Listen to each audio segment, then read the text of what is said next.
just imagine the kind of universe we would be living in if the all-wise, intelligent creator really did set this whole space up so that you cannot thrive or be healthy without murdering sentient creatures against their will. I don't want to live in such a universe. And thankfully, James, we don't live in such a universe. Before I made this transition, there's an inner conflict within my soul at my deepest levels, not wanting to participate in this. And when you release that tension and live in alignment, the health benefits from that alone are tremendous for your vibration, for the light you carry. We have seen tremendous strength gains, energy gains, clarity gains, but best of all is the increased connection to God. It is still just funny to me that this is a stigma at all. You can't be X without eating flesh. In terms of it working well, we didn't want to just have you take our word for it, but we want to actually show you some bloods we took, and we have almost 1,000 natural testosterone at 36 years old. We're not on any performance enhancing drugs. I truly do believe that this is the optimum sort of dietary protocol that the Creator intended for mankind to eat for maximum health and longevity.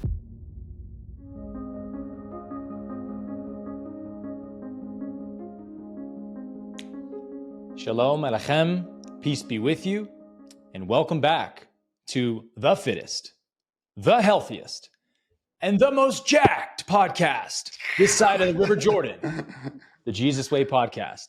Today we've got a fitness, health inspired themed episode for you, and we are excited to dive into some really fun subjects today on the nutritional science and biology of the Jesus diet. So I hope you got your protein shake and your shake weight, whatever else you got to get fit, because we're going in today. It's going to be good. James, how you doing, brother? You looking good, man. Thanks, bro. I got the new swag on. I don't know if you noticed, but we got these shirts made, Natty Gains, Organic Muscle Man holding a big bowl of fruit. Oh, man. And then we have this hat, God Loves Animals Too. So what a concept. So that's both organic muscle swag? Well, this could be for the podcast. We could sell this. We could sell this for the podcast too. If y'all want to get this, it's currently on organicmuscle.com, but yeah, man. I got to get that shirt, bro. I got one for you in my backpack. I'm bringing it tomorrow. Yes. That's why I know you're my best friend, bro. Yeah. I got tees, tanks, everything. I love it. That's a savage workout shirt and fits our podcast perfectly. So why not? What a concept. God loves animals too. Who'd have thunk it? I know, right? Who would have thunk I thought it? he hated animals. Well, we squashed that beef last week, brother. We sure did. Set the record straight. So today we're doing the Jesus diet part 2, which again is the science behind this whole dietary protocol and the mechanisms behind all of its incredible health and longevity benefits. But one of the topics that we're introducing today that's going to be a newer topic is really about the science of sugar, or shall I say, the spiritual science of sugar. What really is this molecule we call sugar or glucose? Where does it come from? Why did God clearly and undeniably create it to be the primary energy source of the human body? We're going to answer some of these questions today, and let me tell you, this topic on sugar specifically is one of the most mind-blowing realizations that I've ever come to in my life. Probably James would say the same. Because just like we've been systemically lied to and propagandized to fear so many things that are actually good for us, right? And to love and believe in things that are actually bad for us, sugar is yet another one of those agendas that James and I have both come to believe is an intentional agenda to suppress something, information, I guess, that is truly good for humanity. Similar to plant medicines and things like peptides that are banned by the FDA because they actually promise cures rather than just being symptom maskers. Sugar is something that, when used and understood correctly, is, in my opinion, the single greatest aid to human health and youthfulness and longevity.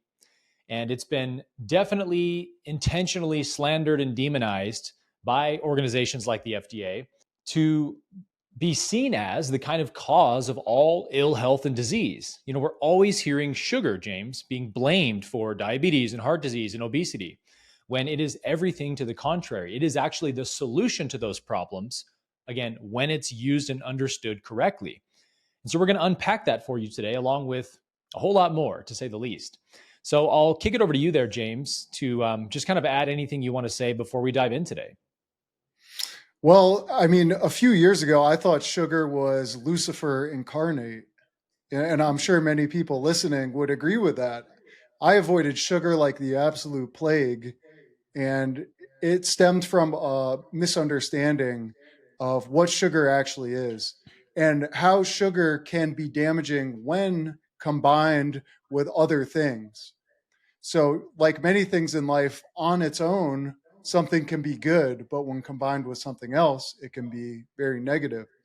So, we're going to touch on many different topics in this podcast. We're going to go over our blood work and show the results of this Jesus diet on our own lives and the tremendous benefits we've seen. And this is an objective look at our health. You know, we could talk about our health all day, but we're coming with receipts. And the interesting thing is, a lot of the carnivore influencers either don't show their bloods, or when they do, they don't look so hot, which is interesting. I'll just leave that as it is. Another thing I'd love to discuss is all of the tremendously vibrant and healthy vegan athletes and stars out there. We have people like Lenny Kravitz, who I believe is 60 and looks like he's 30, and he's been a vegan for over a decade. We have Novak Djokovic, one of the greatest tennis players of all time, vegan. We have Serena Williams. We have Tio Blanco, who's a lifelong vegetarian, surfing gold medalist. We have Scott Jurek, the ultra marathon legend, Lewis Hamilton, 7-time Formula One world champion, Dotsie Bosch, Olympic medalist in cycling. All of these incredible athletes. That right there shows that you can live this lifestyle. You don't need to eat meat to be successful, to be athletic, to be muscular, to be healthy. Yeah, well said, man. And we're going to show, again, a lot of proofs for this today. But we also need to say we're not giving any medical advice. This is just a dietary protocol you can use or not use at your own discretion. So talk to your doctor, blah, blah, blah. But on this note, I do want to stress that fitness and health has been one of the greatest passions of my life, second only to, of course, what I do professionally. And I've just poured countless hours of research into this subject. A lot of you may know that I was a full-time personal trainer for almost 10 years, tons of different fitness certifications.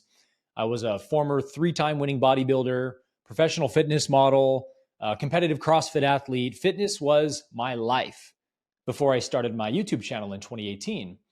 And one of my favorite subjects to research in this field is nutritional science and human longevity especially, which is why I took such a keen interest in the Jesus diet. Because when I learned, James, that the Essenes lived to be an average age of 100 years old from reading historians like Josephus and Philo, I just could not believe some of the attestations that I was coming across. And I became naturally curious about how these Jewish mystics out in the Transjordan, were living to be 100, 120 years old on average. I mean, that's insane. That's twice the average age or life expectancy of their day. And so some of the historians describe the dietary types that the Essenes would eat, the very simple food. They rejected the temple and animal slaughter, no alcohol, fasting daily, cold water immersion twice a day, and so forth. And so as we shared last week, when I read the Essene Gospel of Peace that a friend gave me, that kind of fully laid out the philosophy behind this diet, because of course the historians and the Dead Sea Scrolls don't explain the philosophy of this kind of eating style and the twice a day baptism and fasting and all this stuff. But the Essene Gospel of Peace, whether it's a legitimate text or not, I don't really care, just unpacks the philosophy of this diet in such an amazing, really life-changing way for me personally. The Essene lifestyle is the kind of ancient core from which the Jesus diet was excavated, because we believe that the Essenes modeled the perfect diet and lifestyle better than any other race on earth has. And Pliny the Elder in the 1st century literally said the same thing, saying that the Essenes are more remarkable race of men than any upon the earth. That's not a small compliment. So I thought, why don't we do some deep research into how the Essenes likely ate based on their geography and their climate and the food sources available to them during their day. And of course, knowing as we do that Jesus unquestionably emerged out of this Essene type of Judaism, it's why I chose to call it the Jesus diet, because I believe this is probably very close, or as close as we could ever come, to understanding the way Jesus himself would have likely ate. And so I do think that Jesus abstained from animal flesh, which we showed you all of that evidence last week. I think Jesus probably ate lots of fruits and grains. I think he probably intermittent fasted every day, along with a once a week, 24-hour fast on the Sabbath. And so, we have made a few small tweaks to the dietary protocol to kind of upgrade it to fit our modern world today. But I started this diet protocol for myself beginning in November of 2023, and I was instantly hooked. I felt the changes right away. I would say within a matter of 1 or 2 days, James, I noticed this just abundance of energy and vitality that I had. I no longer needed to do my daily nap in the middle of the day, which I've been napping 1 to 2 times a day my entire adult life, even since my mid 20s. And what I love about it the most, James, is that this diet doesn't require this extreme food or calorie restriction that most diets require to lose weight. This diet satiates you perfectly so that you can finish each day feeling actually satisfied and not going to bed with hunger pains and whatnot.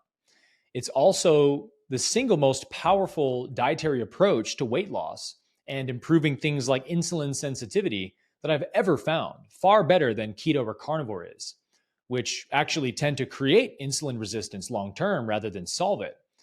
And although I've lowered my protein and fat intake pretty significantly on this diet, I've had no problems getting stronger in the gym, even while losing body fat over the last few years. And I have James, my personal workout partner, and my own workout logs to prove this fact that all my lifts have gone up. Power lifts, strength lifts, and my cardio endurance has all gone up on this diet, even while restricting macros pretty significantly. And so we're going to explain the nutritional science behind this diet today and why its health benefits are so incredibly powerful. I truly do believe that this is the optimum sort of dietary protocol that the creator intended for mankind to eat for maximum health and longevity. Because it's not a diet about restrict everything except for these couple of foods, or food groups. It's just follow these guidelines, and you can customize your food choices to fit within these guidelines or parameters.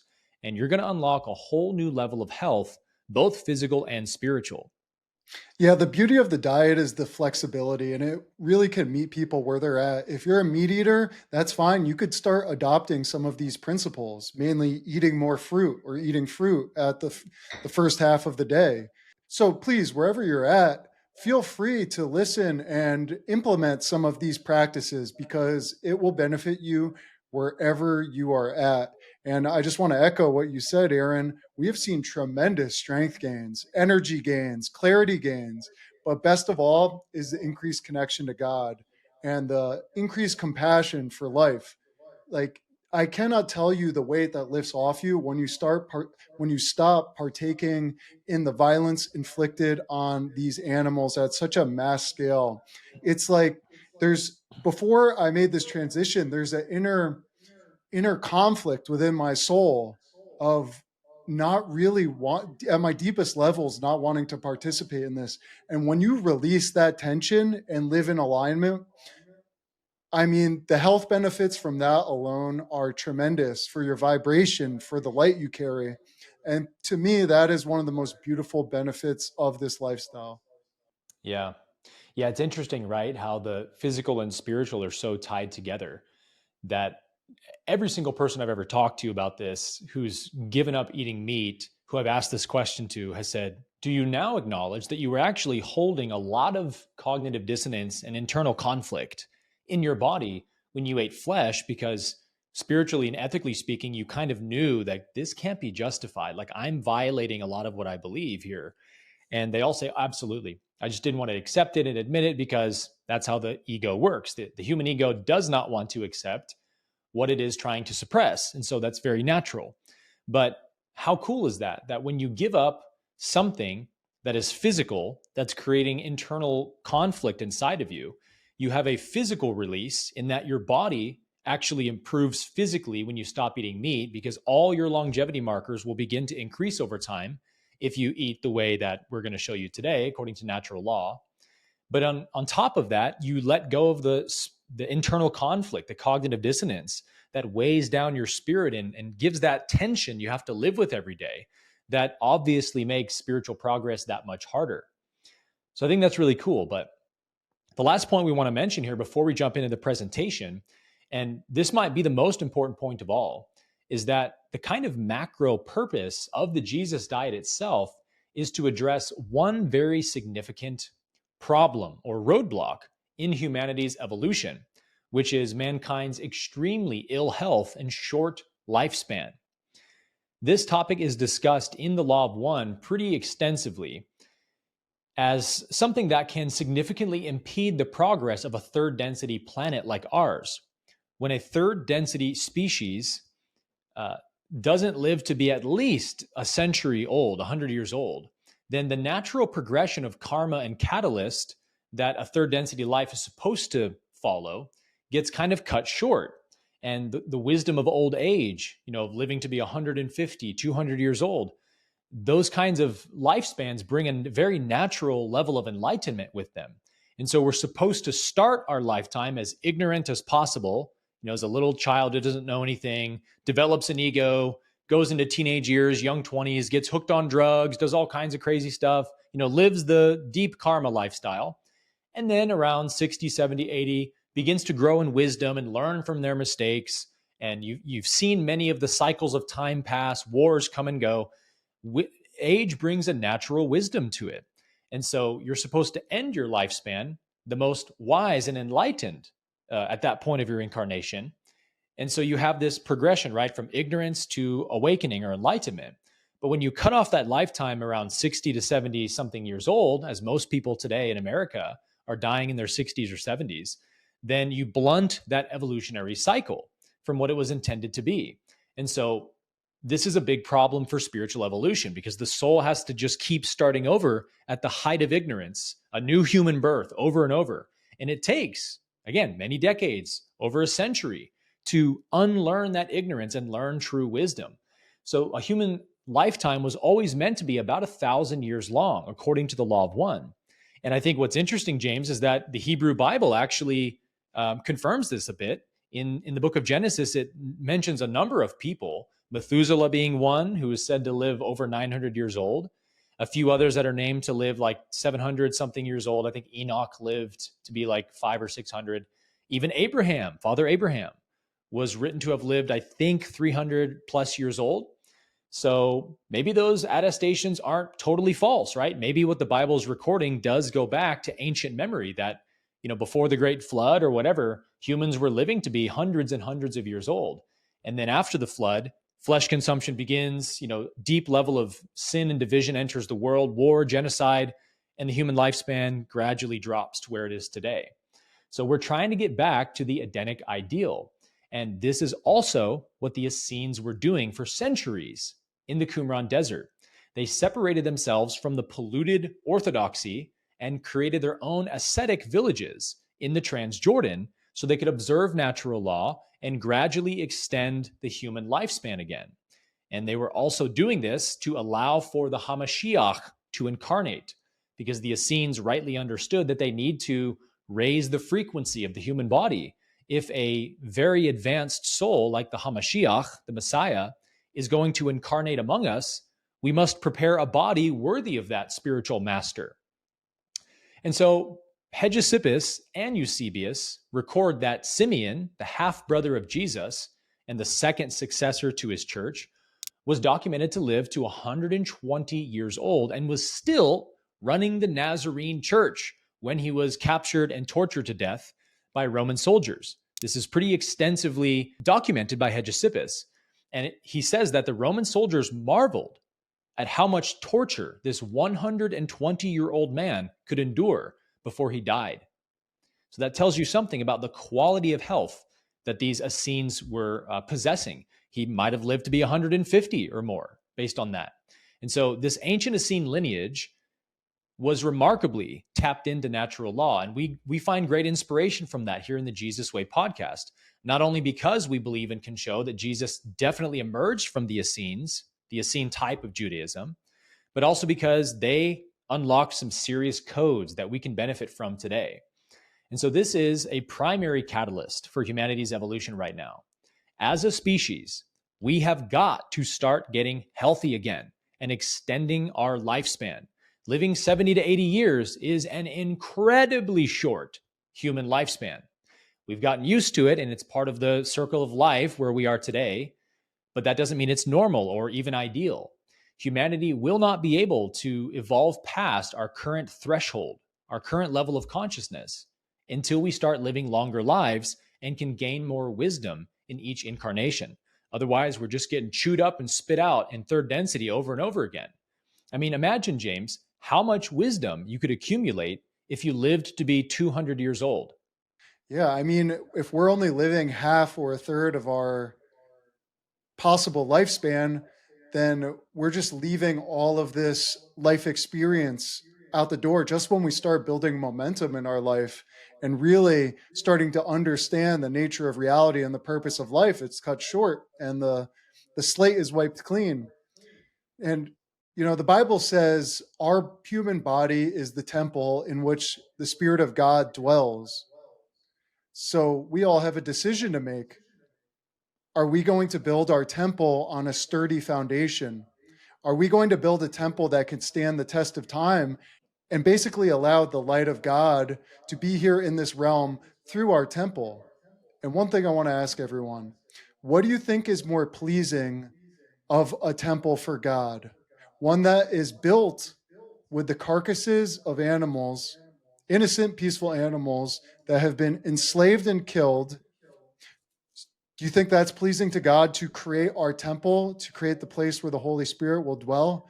Or do you think it would be more pleasing to build the temple peacefully and consciously and with the foods that God outlines in the Bible as the ideal for building the temple? Just food for thought. Yeah, let's unpack it like this. A human lifetime is designed by the Creator to follow a certain arc. The first half of a human lifetime is really meant to just be spent gaining experience. A human lifetime is such an incredibly complex and heavy, intense thing, right?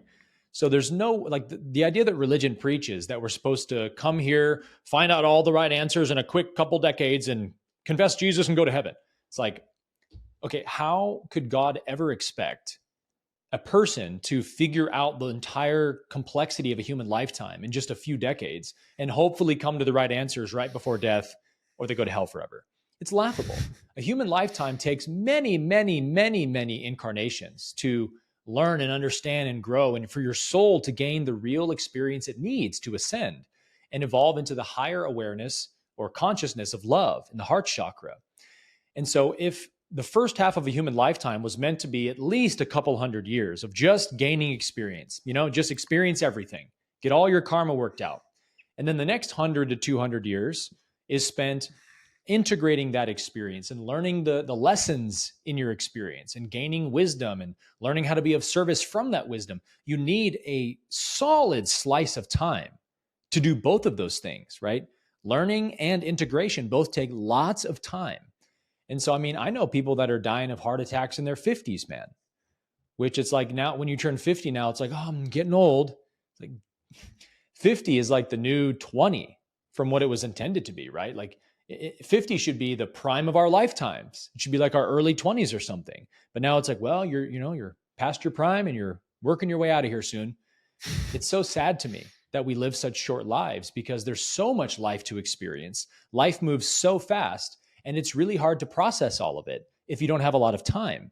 And so the first half of a human lifetime is cut off today at around 65 to 75 years old, which means that people are dying, souls are leaving the incarnation when they're at the height of their attachments to the material world. And they have all these unmet desires they have not fulfilled, all these grievances they haven't forgiven. But it's like, James, imagine if that same person, instead of dying at 68 or 73, lived to be 194. don't you think they would probably have come to forgiveness by then? Don't you think they would have learned some important life lessons by then and integrated some of their challenges from childhood? Like, I bet you they probably would. And so for us, the Jesus diet, more than anything, is a tool for humanity, for extending the human lifespan, to free humanity from this kind of cycle of countless births and short human lifetimes. In the Law of One, they say that they came to Egypt 11,000 years ago because the Egyptians, and archaeology proves this, by the way, about 11,000 years ago, Egyptians were living to be an average age of like 30, 35. I went to an Egyptian museum once in Denver that had a sarcophagus that showed this, that the average lifespan, it said, of this person's lifetime was about 30 years old. And this mummy had died when she was 32 years old, I think. So they saw that the Egyptians were stuck in a kind of perpetual spiritual childhood. And they had to go save and rescue them from that so they could live long enough lives to actually benefit from a human lifetime. And it's like, yeah, that makes sense. Like, I'm 36 and I feel like I've just gotten to the point where I can really start taking advantage of my life experiences and learning from them and integrating them. And up until this point, it's been like life is just coming at you 150 miles an hour and you're just holding on for dear life. You know, life is so complex and dramatic and intense. And so, yeah, if you live 30 years, you're not going to really gain much benefit from that lifetime spiritually. And so now it's like, yeah, okay, we're better than the Egyptians were, but not a whole lot better. We're still operating at a tiny fraction of the original intention, which is, you know, between 500 to 1,000 years is probably the range, James, that the creator intended for a third density being to live, to have adequate time for integration. And we're at, 70 years, like a small, tiny fraction, less than a tenth of our intended lifespan. I don't think this issue gets enough attention, actually, in the spiritual space. I think we need to start talking about this more and saying, look, how do we help humanity get healthier, more specifically, so that we can live longer? Not so that we can do more drugs and drink more, right? But so that we can actually extend the human lifespan, which I think is the last thing on earth the negative polarity wants. The negative polarity, James, unquestionably wants us to be as fat, sick, and unhealthy as possible, to live very short lifetimes. The negative polarity thrives on taking advantage of ignorance. And so every human that's born starts out completely ignorant, right? I have no idea who I am. Well, how did I get here? What's the meaning of life? I don't know anything. And so I make all kinds of ignorant mistakes up to my 20s, 30s, 40s. And only then, if I'm lucky, do I start gaining real spiritual wisdom. Don't you think, James, the negative polarity would love to isolate humanity in that first, 40-year lifetime? And so that we just keep getting spit back out again. I mean, that would be the perfect kind of trap room for the soul that the negative polarity would love to create on this planet. Yeah, 100%. The plan of the negative polarity is to shorten and limit the human lifespan and thus human consciousness, because they do not want us dead. They do not want humanity extinct, because we are actually their food source for negatively polarized beings, spiritual beings that have chosen service to self. They prey on negative emotions, fear, guilt, shame, suffering. So what they desire is for us to suffer and remain in ignorance. And this is achieved through shortening our lifetimes and keeping us in the dark. And we see this happening through all of the major institutions. So this is why the Illuminati, the Cabal, the dark powers, whatever you want to call them, use the major institutions and corporations like Big Pharma, Big Agriculture, military industrial complex, you name it, to keep our consciousness level low and our lifespan short. Exactly like you said, Aaron. And this is one of the major keys to understand what's actually happening in the world and why. Yeah, well said, James. And we really didn't want to just come here with philosophy and rhetoric and science, but we wanted to actually give you guys some proofs, some data points to show, like, we've been on this diet for 2 years, so we should have some proof to show for it, right? That it really works.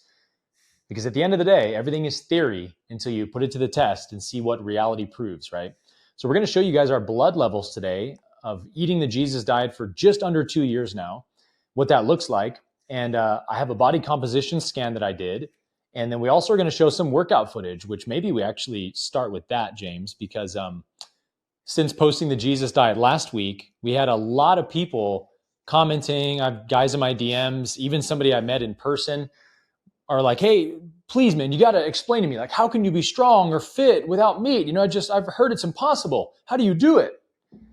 And so I said, wait till next week's episode and you'll see. We're going to show some proofs.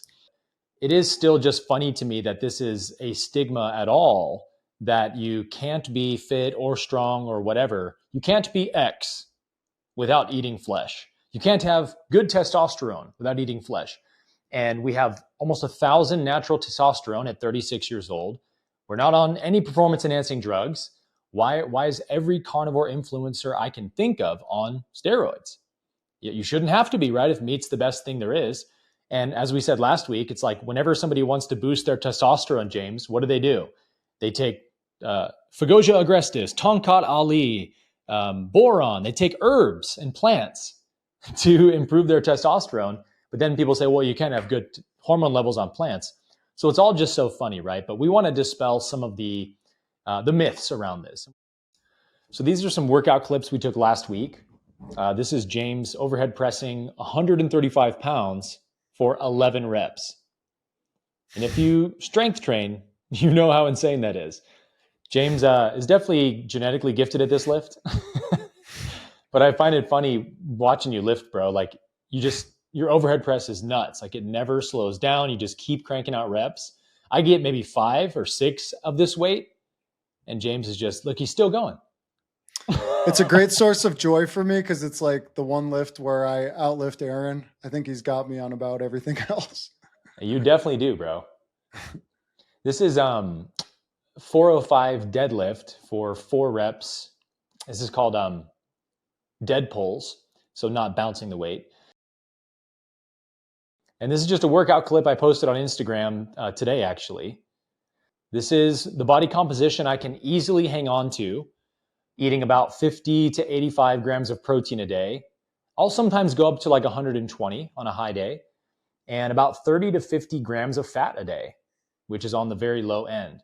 And of course, that's compensated with high carbohydrates, very high carbohydrates, around 400 to 500 grams usually. You look incredible, man. And for everyone in the comments who would say you can't be healthy or fit or, optimized with this diet, the proof is right there. Aaron, when we go to the gym, Aaron's stronger than most of the people we see, and he's not on any gear. And a ton of the people at the gym are on gear. So it's just a testament to giving the body the fuel that it loves to use. Yeah, the body can do way more than we think it can, man. When you give it the inputs it wants and don't give it the inputs it doesn't want. Those are the two big things that we have to be mindful of from a dietary perspective. So let's jump into the nutritional science now of the Jesus diet. So this is kind of our motto for the Jesus diet. Age slower, feel younger, live longer. That's the goal of the Jesus diet. So the first thing we need to cover is that the Jesus diet emphasizes a carbohydrate metabolism, or you might think of it as a glucose metabolism. The Jesus diet emphasizes a carbohydrate metabolism during the day as the body's natural state for high energy production. The Essenes and the disciples are written to have eaten mostly bread with salt, figs, and water. This carbohydrate-leaning diet has a host of health benefits. Glucose is the preferred human fuel source, and there's no debating this biologically. The body is unquestionably designed to run on glucose as its primary fuel. The brain and the nervous system run almost exclusively on glucose. Muscles rely on glycogen/glucose for moderate to high-intensity activity. Fat and ketones are a backup system, not the body's preference. Glucose is like gasoline. Fat is like a coal engine. It is much slower and more laborious for the metabolism. So by staying carb fueled without mixing fat and protein with it, the metabolism ramps up significantly due to the abundant glucose for thyroid health. So I think we talked about this last week, James, that I realized this when I started following the Jesus diet, that I was not taking in enough glucose for my thyroid health. And so my T levels were very low. But we're going to show you our bloods in a moment, as we've said, that when I was on the ketogenic diet, I had a testosterone level of about 650 to 680, and I was eating 250 plus grams of fat a day. and like 200 plus grams of protein and under 50 carbs. When I flipped that and I went moderate protein, low fat, high carbs, most people would think, well, you dropped your fat, your hormones are going to suffer, right? And my testosterone jacked through the roof, almost 200 points higher. My testosterone went from lowering my fat. Okay, think about that. I lowered my fat and my testosterone jumped. Why would that be? Well, it's because the thyroid is what builds all of your hormones. If you have a slow thyroid, you're going to have bad hormone profiles. And what fuel source does the thyroid run on, James? Glucose. Sugar. If you input a lot of sugar into your body without fat and protein, just eating fruit, fruit juice, honey, etc., by itself, it has amazing health benefits and longevity benefits for the human body. One of which is it jacks up your thyroid. So my T3 and T4 jumped up super high, and my testosterone numbers showed it, right? That the effect downstream was that it actually increased my hormones. So that's the kind of first thing to understand about the Jesus diet is it really stresses fruit and fruit juice and honey for the first, at least half of the day. I'll eat fruit and fruit juice until about 3 o'clock in the day usually. And then I have my protein shake after the gym and then one, higher fat, higher protein meal. But until then, it's pretty much for me, James, it's just like, I'll just cruise on bananas and orange juice, maybe some peaches or whatever. But I keep it pretty simple because fruit is amazing for you. So you can kind of pick your fruit, whatever fruit you like, and just cruise on that fruit or fruit juice for the first half of the day and just watch, just see what happens and how amazing you start to feel. And without all the other fat and protein to slow down the metabolism and crank up digestion and mTOR and so forth, you actually keep this really high energy state all throughout the day. And what's cool too, James, is that sugar, glucose, raises dopamine and lowers cortisol. So it has two more huge benefits, one of which being it increases your mood, it improves your mood, and you actually feel happy when you're eating fruit. And for us, James, when we started this, I was like texting you like, bro, do you feel like euphoric during the day? Mm-hmm. Because I'm like blissed out. I'm just eating so much fruit and I just feel absolutely incredible. And then I take my bloods and I look at all my profiles have improved from it. So it's like, isn't this the way that you would think a loving creator would want humans to eat? That we get to eat the foods we love. We don't have to starve ourselves to be healthy and restrict. Now, restriction diets like carnivore, for example, can be helpful to people for a short period of time when their body has too high of a toxicity threshold and the need to detox. Elimination diets are great for that. But elimination diets are not lifestyle diets. You're supposed to do it for a short period of time and then go back to eating the natural way God intended. And you don't have to just restrict your diet to meat to have that same benefit, by the way. So I'll kick it over to you then, James, so you can explain some of the benefits you saw from following this diet. What do you think that fruit itself, what's the biggest change you've noticed in your life from eating so much fruit as we have? Well, it totally changed my life. I mean, I used to have an Adderall addiction when I was younger because this was honestly when I was doing a carnivore diet.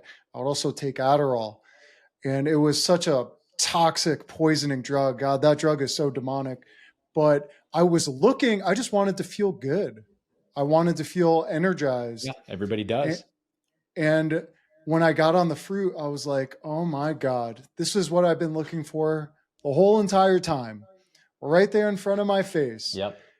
And I just started eating fruit the first half or 2/3 of the day, and euphoria, energy, focus, just able to bang out work, like take on tasks with courage and confidence. And it was so transformative in that regard. And I love the flexibility. You can experiment and find your favorite fruits and just eat those. I eat blackberries, bananas, grapefruits, kiwis. Those are my go-to, but you could find your own. People eat dried fruit too. If you're trying to lose weight, the dried fruit can be a little more, it's great for energy, amazing energy, but it can stick to you a little more. If you're doing fresh fruit, you're going to get cut. You're going to have so much energy. You're not going to know what to do with it. You're going to absolutely crush the gym.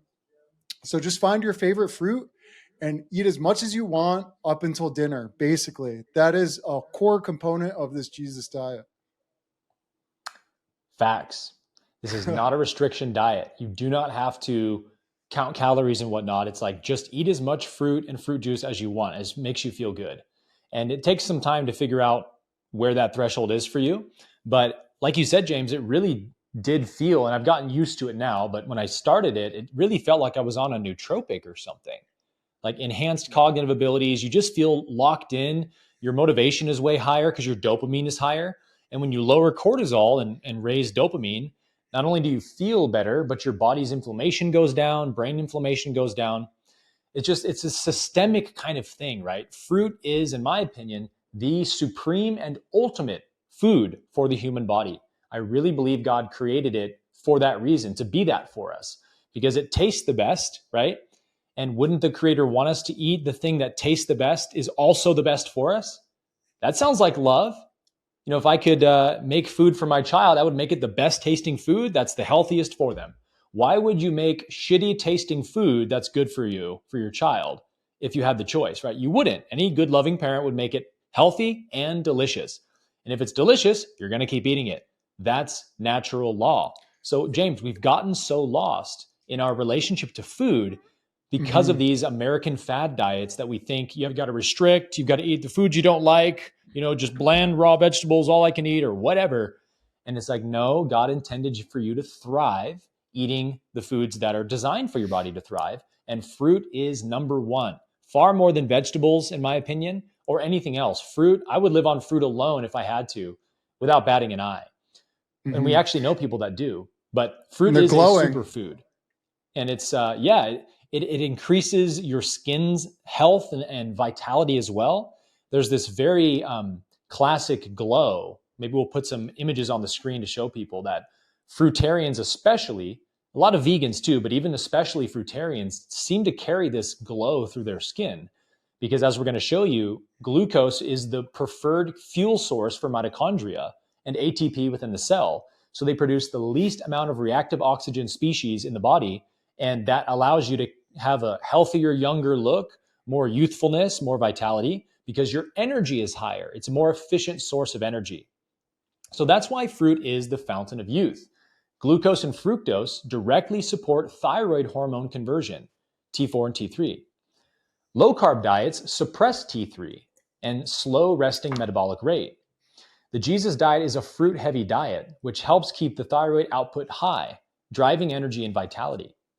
Fructose specifically enhances glycogen storage and hepatic T3 conversion, activating longevity hormones like FGF21 and GDF15. Now, this is where we get into the fun stuff. So let's just unpack, James, this spiritual science of sugar really quick. This is one of the things that red pilled us, or as we've come to call it, sugar pilled us, right? Is that when we understood what sugar is, we could never unsee it again, which is that sugar is literally crystallized sunlight, frozen sunlight, pure prana, pure chi from the sun, captured through the process of photosynthesis in plants. Now, the interesting thing about that is that the sun, as we know, has light codes in it. This is why people sun gaze and sunbathe, because you get more consciousness from the sun when you bask in the sun. This was a huge part of Essene philosophy, is to get daily sunlight. And so fruit is a kind of way of inputting those light codes through the glucose and fructose that the plant captured and put into the fruit. There are so many things in fruit, James, that we're not even aware of, metaphysical codes and whatever else that science has yet to be able to understand, that produce these incredible health and longevity benefits. It can't just be that it has vitamins and minerals and nutrients and sugar, and that's why it's so good for you. I really think there's light codes in fruit, man. And so when you eat fruit, that's why it becomes the fountain of youth. You're putting pure light, pure prana into your body, which then comes out of your skin in that nice warm glow that people have. So, I mean, isn't that interesting, James, that we've been demonizing something, sugar, as the worst possible thing when it's literally the best possible thing? Well, what does it say about God if the most beautiful thing that grows in nature in abundance, that tastes absolutely delicious, that will fall off a tree and just be there for the taking, no harm done, if that is bad for us and that is toxic, what does that say about God? But That means flesh God is is good for out. you. That means that God is trying to trick us. That means that we live in a hellish realm where God makes these beautiful, delicious fruits that grow everywhere. But it's a trick. It's gonna make you fat, sick, and nearly dead. Don't eat it. It's wild, man. I mean, doctors will literally tell patients who are either pre-diabetic or have type 2 diabetes. Doctors, Western medicine doctors tell people don't eat fruit, it'll make your diabetes worse. It's like fruit is literally the only natural cure for blood sugar issues, as we're going to show you. You have to eat fruit if you have a blood sugar issues, because fruit's the only medicine nature creates that teaches your body how to use insulin again in the right and healthy way. And so a couple more points here is that glycogen depletion raises cortisol levels, which forces the body to burn muscle protein for glucose, which is a process called gluconeogenesis. When you burn through all the glucose in your muscles from a heavy workout and you don't replenish them, your body will start tapping into your muscle stores for the protein, and it'll make glucose out of the protein. So on the other hand, if you are saturating your body with healthy glycogen through fruit and grains and so forth, if your bloodstream is full of glucose, your muscles are full of glucose, your brain is full of glucose, your liver's full of glucose, why, oh, why would your body ever tap into your muscle stores to make glucose out of your protein? It would never, ever need to. And so this is the other big benefit of carbohydrates, is that they are extremely muscle sparing. Carbs blunt cortisol and raise dopamine by keeping glycogen stores topped up. Studies show that carbs reduce cortisol far more effectively than protein or fat does. So the Jesus diet lowers baseline stress hormones, which protects both muscles and our psychological state, our mood. Now, the mitochondrial benefits of the Jesus diet flow downstream of that. Carbs provide more ATP per oxygen than does fat, 2.6 versus 2.3. This makes glucose the cleanest burning fuel for mitochondria. Excessive fat oxidation increases oxidative stress and lipid peroxidation. The Jesus diet fuels mitochondrial efficiency, reducing what's called ROS, or reactive oxygen species, and prolonging cellular health. So something we need to unpack here, James, is that sugar gets blamed for fat's problems, or fat's sins, if you prefer. When you hear something like, James, if you want to be healthy, you got to avoid sugary foods, man. What comes to your mind, James, when you hear me say avoid sugary foods? What kind of foods come to your mind? Donuts, ice cream, things like that. Cupcakes, candy. So are we advocating for eating any of those foods on the Jesus diet? Nope. Definitely not, because they violate the cardinal sin of nutrition, which is mixing macros, as we've said. High fat with high carbohydrates or glucose, sugar, is the death sentence for the body. It is horrible for your body to take in a bunch of fat and a bunch of carbs. And you can even throw protein in there if you want to make it worse. But fat and carbs are the real bad combo. Why? Because they are the two alternative energy sources for the human body. And fat is 9 calories per gram, whereas carbs is only 4. So fat is more than twice as calorie dense as is carbohydrates. So when you eat a bunch of fat with a bunch of carbs, James, you sort of backload your bloodstream, which says, well, I got to get all these fats out of my bloodstream before they start oxidizing. Reactive oxygen species are the byproducts of ATP creation in the mitochondria. When your mitochondria takes in the glucose or the fat cell and makes ATP out of it, it'll make some byproducts of that called ROS, which are the toxins essentially that create inflammation in the body. So we want to always reduce our ROS, our reactive oxygen species, as much as possible, because oxidation is not good. Oxidative stress is not good for the body. And so it's actually not sugar that directly causes blood sugar issues like diabetes, but fat. Type 2 diabetes is a condition caused by having fat hanging out in your bloodstream too long because your insulin can't pull it out anymore. And so it begins to oxidize and create more ROS. And so it all happens because we're mixing macros. When you just give your body the jet fuel that it wants and it uses the best and most efficiently, it doesn't have this huge backlog of fat to digest and burn through first before it can get to the sugar. And so the sugar doesn't glycate either. But that being said, sugar versus fat oxidation is still much worse on fat's end. Oxidated sugar is still not good for you, but it's much less damaging to your blood, arterial walls, and so forth than is fat. So again, that's why we keep fat low on this diet, because look, when we're eating an abundance of healthy, natural carbohydrates, fruit juice, etc., we don't need to have a bunch of fat anymore. Our body is primed and running like a well-oiled machine, and so we can eat between 30 to 60 grams of fat a day and have plenty of fat for hormone health, vitamin D3, and all that good stuff. And again, we're going to show you our bloods that are going to be the proof in the pudding for this. And so the good news is you don't need to starve yourself anymore. You don't need to restrict anymore. You can eat delicious food and feel amazing on the Jesus diet. Now, the next cool topic is the power of fructose, which, as we know, is a sugar unique to fruit. Fructose is a powerful activator of longevity hormones, and here's why. The Jesus diet emphasizes fruit and fruit juice as primary food sources for the first half of the day. Fructose activates FGF21, or fibroblast growth factor 21, and another hormone called growth differentiation factor 15, or GDF15. Both of these increase metabolism and fat burning. So the benefits of FGF21, which again, taking in a bunch of fructose will signal these hormones to turn on in your body. It improves insulin sensitivity. It activates fatty acid oxidation, so it helps you burn fat. It mimics fasting and calorie restriction, such as autophagy.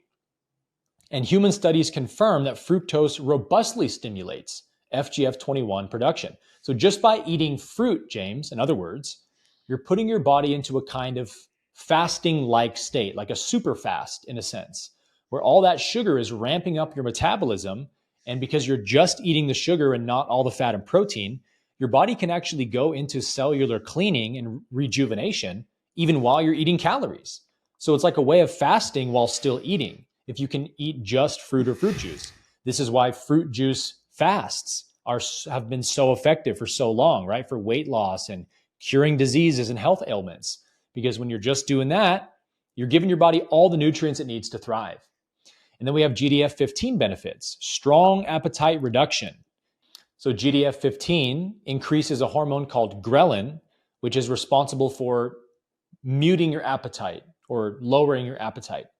And it's also very anti-inflammatory and linked to lifespan extension in studies. So anytime we're talking about lowering inflammation in the body, we're talking about longevity, youthfulness, feeling younger, looking younger, living longer. That's the purpose. And then the final longevity hormone that fructose and this sort of dietary regimen will activate is AMPK. And this might be the biggest one for me. AMPK shuts down energy wasting pathways and ramps up energy production. AMPK is also activated through physical activity and exercise. It stimulates mitochondrial biogenesis, so creating more mitochondria. It improves your mitochondrial density, in other words. As we said, autophagy, cellular cleaning, insulin sensitivity.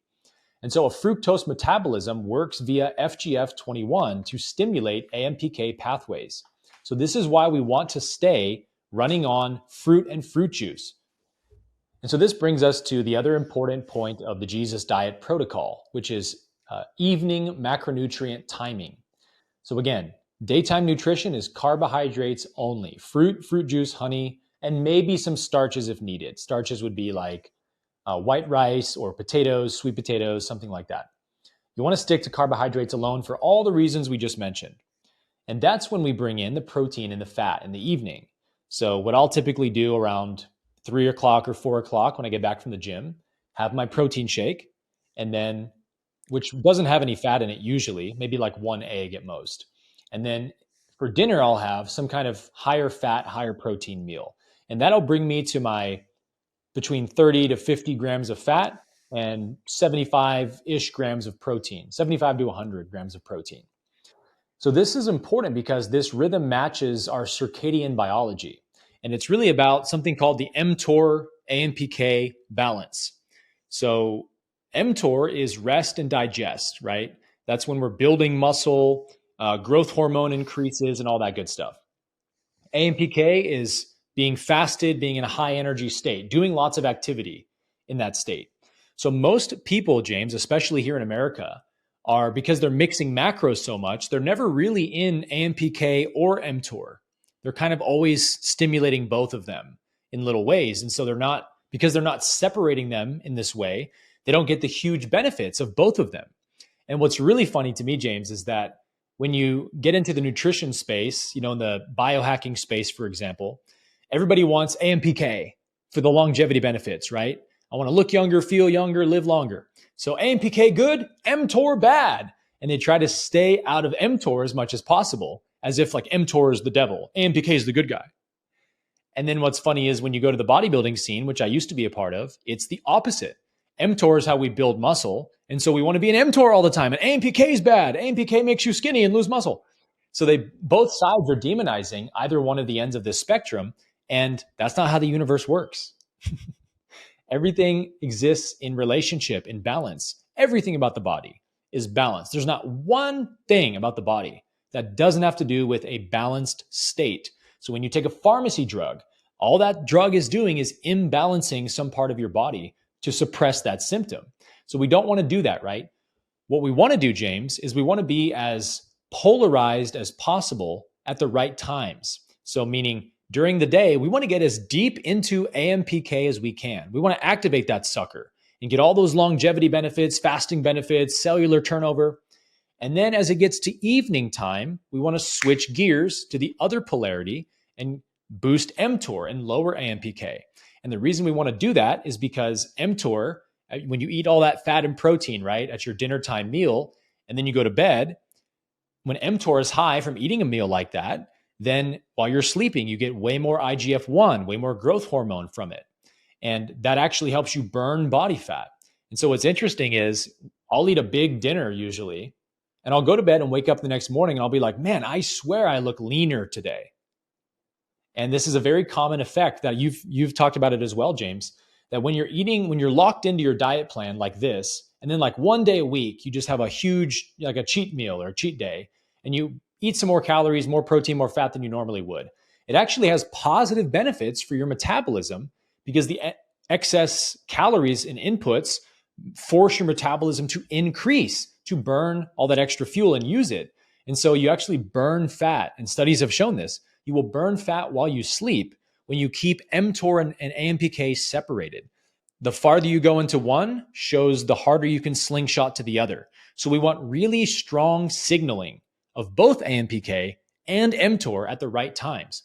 We do not, for example, want to activate mTOR at the beginning of our day, which is what most health people will tell you to do, health influencers.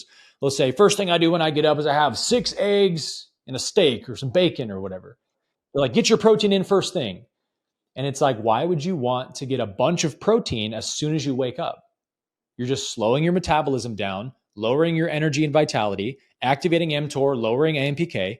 You want to be thriving at that time of the day. You want to have just fruit juice, glucose, fructose. You want to be on that carbohydrate metabolism so you can crush your workday, crush your workout, go to the gym, do whatever you need to do. And then we turn mTOR on at the end of the day. That is the genius of the Jesus diet. It's something it does very uniquely that you don't really see many dietary protocols approaching these hormone signals like this. Yeah, incredibly well said, Aaron. And that's what makes the Jesus diet unique. And for each and every one of us, especially the people into fitness, it's undoing this brainwashing about protein and how much protein we actually need. And that we always protein. It ends up being counterproductive. And Aaron, I'm sure you can attest as well, and everyone else I've talked to, we've had days where we eat 70 grams of protein or even less, and we still get stronger. We're still building muscle. So Guys, don't be scared to cut back your protein or to cut all protein for a part of the day, because your energy is going to be so much better. You're still going to build muscle. You're still going to get stronger. So just try it out. Trust me. All you got to do is give it a try, and the results will speak for themselves. Yeah, that's the great thing about it is like you can just try this tomorrow, y'all, and see for yourself how great you feel.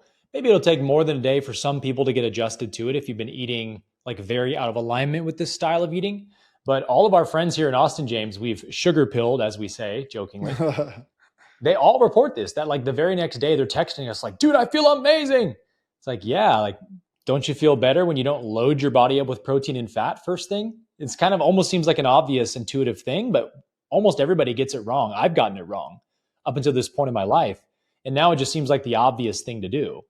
And so the other cool thing, James, we haven't mentioned is the fruit fasting benefits that as the Jesus Diet Protocol lays out, once a week, we do a 24-hour fast of some kind.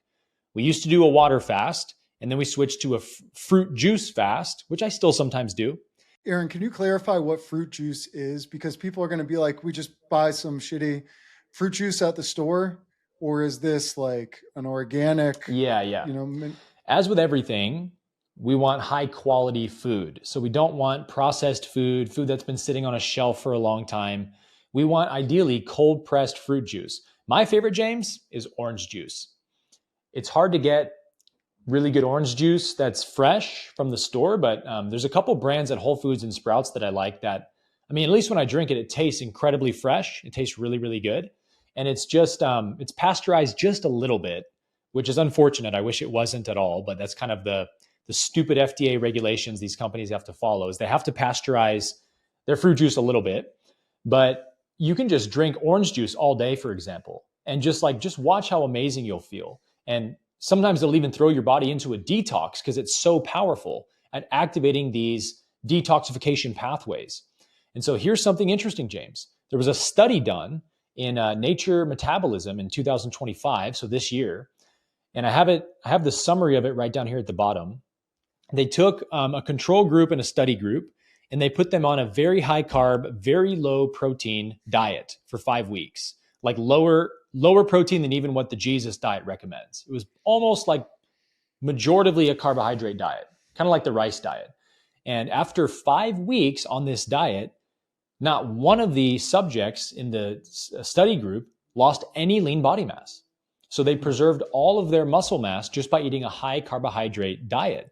And that's because, as we said, carbohydrates are incredibly muscle sparing.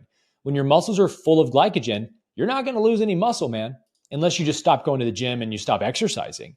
But if you're exercising regularly and putting your muscle to use and you're eating carbohydrates, your body's going to keep that muscle. And there's a guy we follow on Instagram who is a 16-year frugivore. He gets this question all the time. How do you get your protein if all you eat is fruit?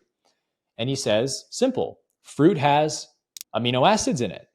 And the body can make protein out of amino acids quite easily. In fact, when you eat a giant steak, James, your body doesn't just take that steak and move it into your muscle tissue. It has to break down the entire steak, molecule by molecule, to get down to those amino acids. And then it separates them, and then it decides where to use them. So it's a far more energy expensive process to digest meat, which is extremely densely packed, versus fruit, which just has the amino acids floating in the fruit juice that you eat, and then your body just makes protein out of it. So you can absolutely get a healthy, fit physique just from eating fruit. And there's many people like this guy who are living proof of that. Yeah, the existence of these jacked, fit, vibrant fruitarians has been one of the things on this journey that's just absolutely blown my mind. Talk about a paradigm explosion, a paradigm destroyer, because they just have a glow. They're ripped, they're strong. And how do you argue with that? How do you tell that person that you can't be fit and jacked and healthy and energetic on a fruitarian diet? They're like, bro, I'm living it. What are you going to tell me? And regarding what you said, we are always recommending organic fruits, minimally processed. If you could get things locally in season, that is the preference. That's the Essenes way. But we have to be realistic about the world we live in. Sometimes we'll get things from the store. Sometimes we'll get things from other states or other countries. That's not the preference. If we don't have to, we shouldn't do that. But we totally understand that depending on where you live, you have some limited options. So do the best you can. This is not, we don't have hard, strict rules. These are general guidelines. Do your best and forget the rest. Yeah, for the love of God, please don't turn this into some religious thing where you're like, well, I'm not getting my food from locally, so I'm failing the Jesus diet. It's definitely not something you should feel guilty for. We all have to do the best in the modern world we live in. And so we can't, of course, we can't eat exactly like the Essenes ate 2,000 years ago, but we can follow the same guidelines and eat very close to how they ate and therefore reap some of the similar benefits that the Essenes had. So last thing here is that low carb diets are very unhealthy, in my opinion, for a number of reasons I'll show you here. Again, I think you can restrict carbs for a short period of time on an elimination diet and be okay. But chronic low carb dieting, like living in ketogenesis for years at a time, it will reduce metabolic flexibility. And that's a big problem. It makes your body insulin resistant. It makes your body not know how to handle carbs and sugar when it finally gets them. And so ketogenic diet, carnivore diet, any kind of super low carb diet that people go on to try to fix their insulin issues, right, James? And really all they do is they just kind of kick the can down the street. They don't actually solve insulin resistance because you're just avoiding carbohydrates. You don't have to use insulin, but that's not really solving the problem, right? When you do take glucose in again, you're going to have the same insulin problems you had before. So why don't we solve the problem with glucose, with fruit, essentially? When we eat fruit, the fruit will basically teach your body, your insulin levels, how to work properly again and how to interface with sugar the right way. It's the way your body was designed to operate, was on glucose. And so we're going to show you our bloods here next that our insulin sensitivity is incredibly high. Our fasting blood sugar is very low, even though we eat 400 to 500 sometimes carbohydrates a day. So that is the science, the nutritional science of the Jesus diet. Hopefully that was somewhat informative for you. And now you can understand, the why behind this diet and why we eat this way and why it works so well. But in terms of it working well, we didn't want to just have you take our word for it, but we want to actually show you some bloods we took, James, maybe 2 months ago now? So we're going to look at James's blood work first here. You want to take us through this, James? Sure. So it starts with the hormonal health. As you'll see, total testosterone is very high, within the top 2% for men my age who are not on the juice. And then my free testosterone is also very high, top 10%. IGF-1, strong. Estradiol is also strong. So, extremely healthy hormonal health. And I feel it. My energy, my strength, everything 2%. That's nothing to shake your head at, man. Vegans are just weak cucks, dude. Well, good for you for proving the stereotype wrong. Yeah, and there's a lot of guys on steroids who are eating meat and they have lower testosterone, and then so it's just kind of funny, man. Well, dude, I saw I think it was Mark Bell posted his bloods not that long ago, and he's he's been on gear his whole life, basically whole adult life, and he eats meat and all that. And even with injecting exogenous testosterone, his T levels were about 1,011, I want to say, something like that. Wow. Like just a little bit higher than yours with steroids. And you're a natural, vegan, fruit-eating human being that doesn't take exogenous hormones, and yet you're able to maintain these levels at 35 years old nonetheless. So doesn't this show us we've just been so lied to about human health, what's possible for a human being in this life? I mean, I was literally told once I'm in my 30s, I might as well just go on TRT, because once you're in your 30s, it just drops from there and you'll never get it back. And it's like there's some truth to that, right? Like, yeah, my T levels maybe can't be as high as they were in my 20s, but can I still have 700, 800, 900 natural T? Of course I can. Mm-hmm. And people talk about it like God created this stupid body that just breaks down once you turn 30 and just denigrates from there. And you're just doomed to a life of low hormone profiles unless you take steroids or TRT. So I'm glad not to buy into those lies anymore, because I did for a very long time. And I would look forward to my 30s with a lot of dread in my 20s, going like, man, I don't want to lose my prime. I can't have good testosterone anymore once I turn 30. Like, I really believed the things I was told. And you, my friend, are living proof that that was not true. Yeah, and thank you, man. And God has given us these incredible tools in Mother Nature that can assist us on this journey. Like my company makes this right here. It's organic tonkat ali, and there's numerous studies about it. It's been used for thousands of years. It's the best herb in the world for boosting testosterone levels. And go check out the studies online about it. It's phenomenal. I don't remember the exact numbers, but it's like a 25% boost in your testosterone Yeah, it's from these pretty crazy, man. peer-reviewed studies. So I use that every day along with a few other herbs. If you want to use ours, we have the only certified organic tonkat in the world. It's at organicmuscle.com. But I also want to give a shout out to our friend Alex Wolf, one of our best friends. He's a vegetarian. I think he's 44, and his Yeah. testosterone is right up there with mine at 44, not eating meat. So And it's the honestly the 1,000 high. natural testosterone. Yeah, and it's like the highest T guys I know are vegetarian. Yeah, isn't that funny? Who'd have thunk it? Oh, the irony, huh? So then inflammation and oxidative stress, we have HSCRP, which is in the top 5%, GGT, top 10%. So this Awesome. indicates minimal systemic inflammation and oxidative stress, which are strong predictors of longevity. So your inflammation's great. Yep. And metabolic health, excellent. So top levels for hemoglobin, glucose, and insulin. So good blood sugar control and insulin sensitivity. And James, you've been doing a kind of lean bulk for 3 or 4 months now, right? To put on some lean body mass. So these numbers are, while eating in a slight calorie surplus, still having this phenomenal glucose control, which is awesome. Yeah, it's incredible. I've actually been eating than maintenance, and it's partly because my parents have moved here, and when I hang out with them, I eat a lot. It's like old conditioning, but you know how it is when you get with your family. Oh yeah, man. It's the Achilles heel for all of us, I think. Yeah, Family and dinners. then cardiovascular health. This actually meant a lot to me because heart disease runs in my family, and we've lost people due to heart attacks.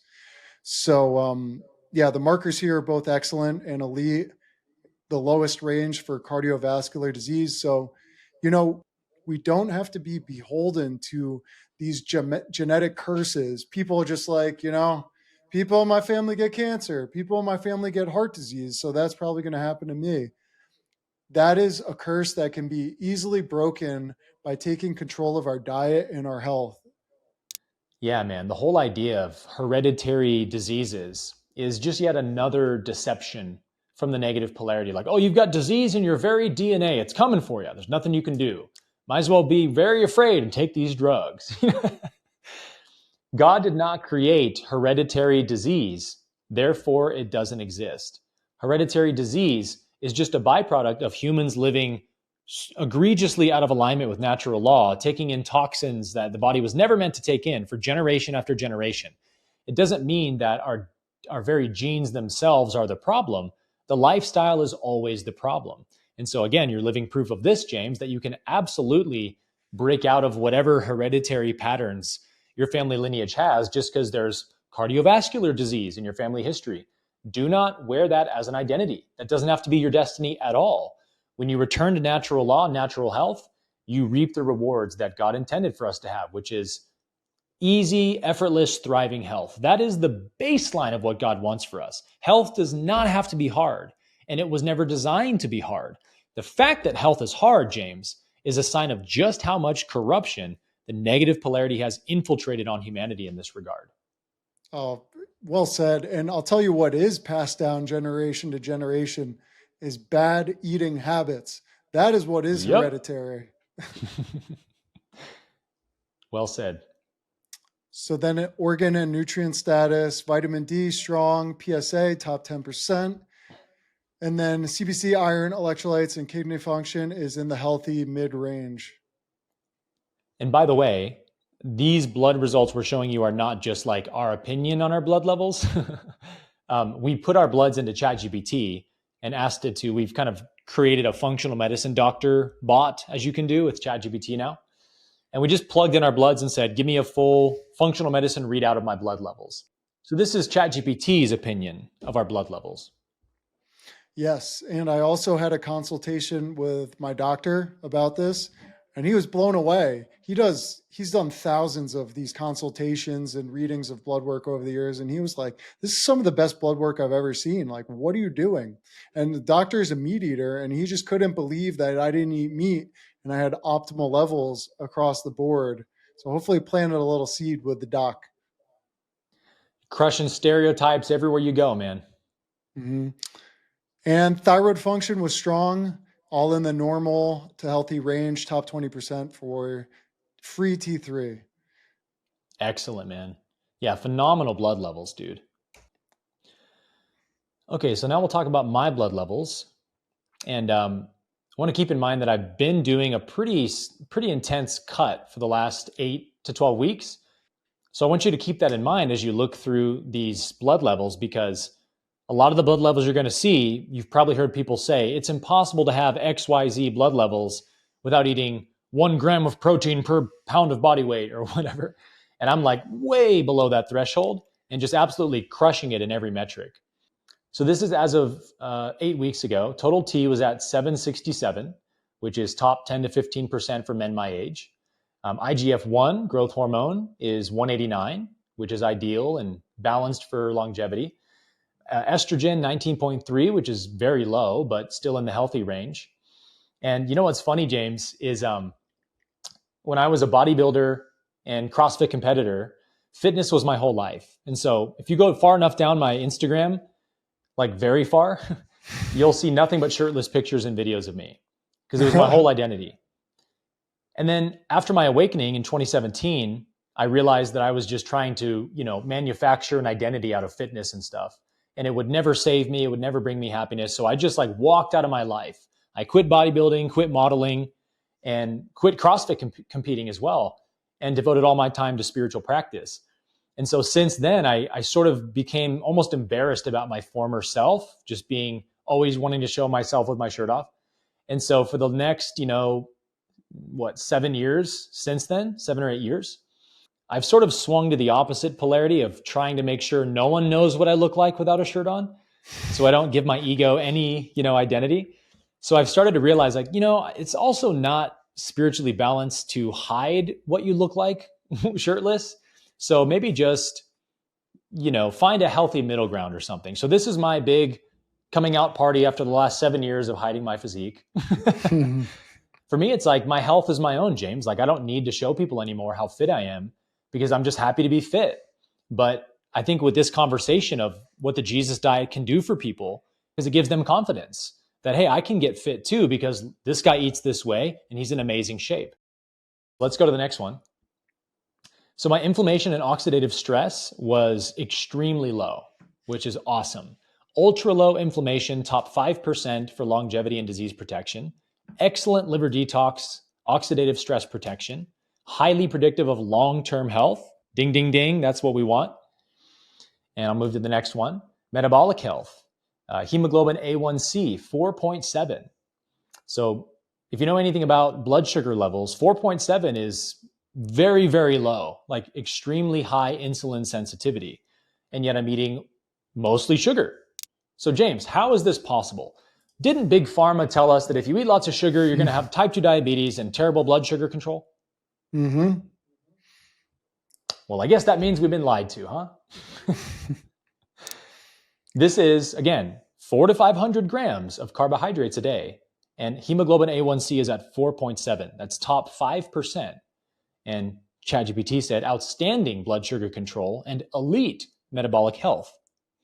Resting glucose, 77 milligrams per deciliter. That's also top 5%. And then insulin sensitivity is 3.4, also top 5%. So again, eating a high sugar diet, essentially, I have elite blood sugar health and control. So I think that tells us everything we need to know about the way that sugar has been wrongly demonized as the cause of all ill health. That to me, James, doesn't look like ill health, personally. Proof is in the pudding. It has me thinking about, I mean, of all the people with diabetes, it's got to be the vast majority that eat meat. And when they have sugar, they're mixing it with copious amounts of fat. The standard American diet, mixing carbs and fat, pizza, donuts, cakes, snacks, all this stuff. Yep. Well, because protein and fat slow down digestion so much, that's going to affect blood sugar control, right? If you're eating sugar with the protein and fat, or if you're eating carbohydrates with protein and fat, then it's your metabolism has just been slowed down with the digestion demand you just placed on it. So here's what we need to remember is that digestion is the most energy expensive process in the body. The more you digest, the more you're lowering your lifespan, essentially. So you don't want to be eating gigantic meals every day that take hours and hours to digest. And as I said in the last episode, James, if you eat 20 grams of protein from egg whites, it's going to take about an hour and a half to digest. 20 grams from beef is going to take 6 to 8 hours to digest. It's like 5 times as long of digestion because your body has to unpack the meat. So this is why we want to avoid flesh. You can forget all the spiritual ethical arguments, forget, the Jesus way philosophy on this, forget the golden rule axiom. Here's a good reason to not want to eat meat. It ages you. It increases the time your body has to be digesting, which is using up your prana and your chi, which is going to lower your lifespan. If you look at carnivore influencers like Joe Rogan, or even people like Jordan Peterson, Liver King, Paul Saladino, Sean Baker, go look at pictures of these guys 5 to 8 years ago, and you'll be shocked how much younger they look. Eating a lot of meat notoriously ages you much faster. In fact, there is even a joke in the carnivore world about this. They say when you eat the carnivore diet, which is just eating meat and nothing else, they say it'll turn you into a very fit middle-aged man. And this is saying this to like young guys, right? Yeah, you want to get fit and shredded? Oh yeah, carnivore will do that. But it'll turn you into like a fit, shredded, middle-aged man because you're going to look a lot older. And then also I think just all the meat consumption tends to have that belly distending effect on the body. Whereas when you're eating just mostly fruit and a plant-based diet, you get that really lean, tight midsection and waist, which is a visual sign of health and longevity. I think the reverse of that trend is true for this diet because I've been aging backwards. I mean, I could look at pictures from when I was 23, just eating copious amounts of meat, and I look like a gluttonous gavone. Should I pull a picture up? What does gavone mean again? Gavone is Italian slang for like a gluttonous pig that just can't control their eating.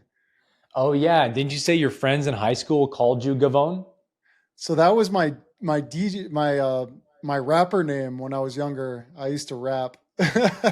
No way. I didn't know that about you. I was Gavone, and yeah, I was a piece of work. And then just to finish out, we have cardiovascular health, apoprotein B, 56, that is exceptionally low LDL, safest risk category. Lipoprotein A, very low. LDL, HDL ratio 1.4, which is excellent, highly protective lipid balance. And then organ nutrient status. Vitamin D, adequate within healthy range. PSA, very low prostate stress.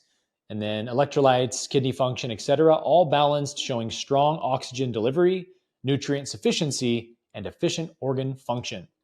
Finally is thyroid. So this is what I've been mentioning the most, has really improved on the Jesus diet. TSH 3.07, which is the normal range, and T4 1.59, upper range, and T3 3.9, which is in the optimal range. So the summary ChatGPT gave was that free T3 and T4 are in the upper range, showing resilient thyroid output that sustains strong metabolic health. And then I also wanted to show my DEXA scan results because I got a scan in June, and then I got one again last week. And I've been doing, like I said, a pretty intense cut. So a couple of fruit fast days a week, keeping protein around 50, keeping fat around 30. and seeing how much lean body mass I could hang on to. I lost 6 pounds total. 4 of them, 4.4 of those pounds were pure body fat. And then it says my lean body mass only dropped by 1.5 pounds.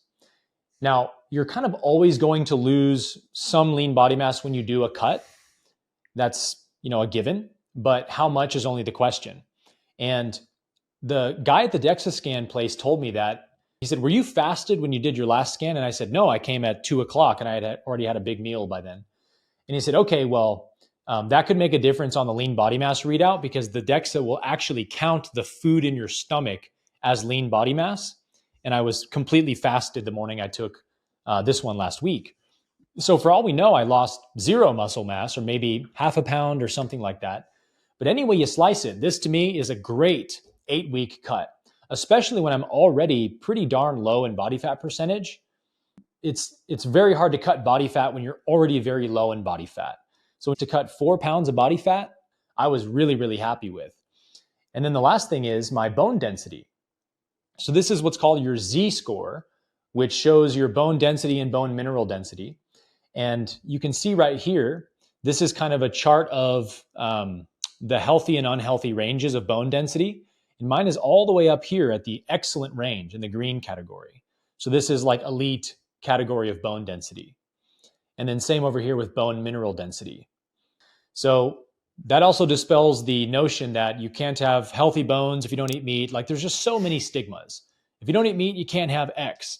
And like I said at the beginning of the show, we're going to debunk a lot of those myths today because God didn't intend for us or need us to murder sentient creatures to have optimal health. Just imagine the kind of universe we would be living in if the all-wise, intelligent creator really did set this whole space up so that you cannot thrive or be healthy without murdering sentient creatures against their will. I don't want to live in such a universe. And thankfully, James, we don't live in such a universe. And hopefully that's clear from today's conversation. This should be the best news ever for everyone. We don't have to kill beautiful, innocent creatures, mammals like cows, goats, pigs, lambs, to have optimal health. It's a blessing, and it's a reflection of the love of the creator. Now, if you've tried a vegan or vegetarian diet and failed before, that's normal. I mean, I failed, Aaron failed. So many of the most vibrant vegetarians I know have failed in the past. Imagine if we had that attitude with other areas of life. I tried working out. I did it for 2 months and I just hurt really bad and I didn't feel great. Working out is stupid. Working out is terrible. Or I tried dating and I dated someone for a year. I dated this person for a year and they just broke my heart and it was the worst pain I ever felt. I'm never dating again. No. Never dating. Dating is bad. Dating is, yeah. So, I mean, if something is worthwhile, it can take some time for us to learn how to do it. This is in every area of life, and this is just another one of those areas. So I implore you, if you've tried this before and you struggled, that's perfectly fine. Come back again with that wisdom you gained from that experience and some of the wisdom on this podcast.